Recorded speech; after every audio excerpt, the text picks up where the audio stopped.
ભાવનગર શહેરના વિજયરાજનગરમાં એકી સાથે 3 મકાનમાં ચોરીનો બનાવ બનવા પામ્યો હતો. મળતી માહિતી મુજબ શહેરના વિજયરાજનગર આદર્શ સોસાયટી પ્લોટ નંબર 545ના ભાડુઆત તરીકે રહેતા સમરીભાઈ દેસાઈના રહેણાંકી મકાનમાં બધા સૂતા હતા. ત્યારે અડધી રાત્રે તસ્કરો ઘરના દરવાજાના તાળા તોડીને અંદર પ્રવેશ કરીને 2 મોબાઈલ સહિત એક કાંડા ઘડિયાળ સહિત પાર્ક કરેલ બાઇક પણ ચોરી કરીને તસ્કરો ફરાર થઈ ગયા હતા. બાદમાં થોડે દૂર આવેલ શુભસાગર સોસાયટીમાં રહેતા નિલેશભાઈ કંદોલિયાના રહેણાંકી મકાનમાં તસ્કરો આવીને કબાટમાં રાખેલ સોનાનો ચેન, વીંટી, ચાંદીની કંડોલી, મોબાઈલ ફોન, રોકડ 9,000 સહિત 1,80,000ના મત્તાની ચોરી કરીને તસ્કરો પલાયન થઈ ગયા હતા. આ બનાવ બનતા પોલીસને જાણ કરતા પોલીસ ઘટના સ્થળે પહોંચીને તપાસ હાથ ધરી હતી.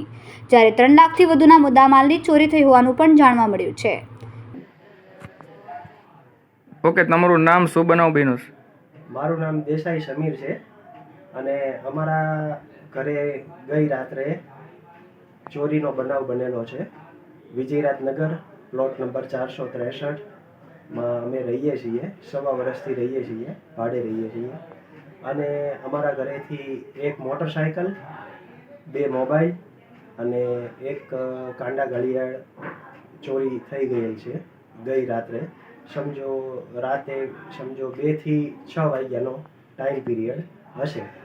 ઘરમાં કોઈ હતું કે ખાલી? ઘરમાં અમે બધા હતા, પણ સમજો કે 2 થી 6ના ગાળામાં તો ટાઈમમાં તો બધાને નીંદર આવી ગઈ. આશરે કેટલા કિંમતની મુદ્દામાલ થયો છે તમે?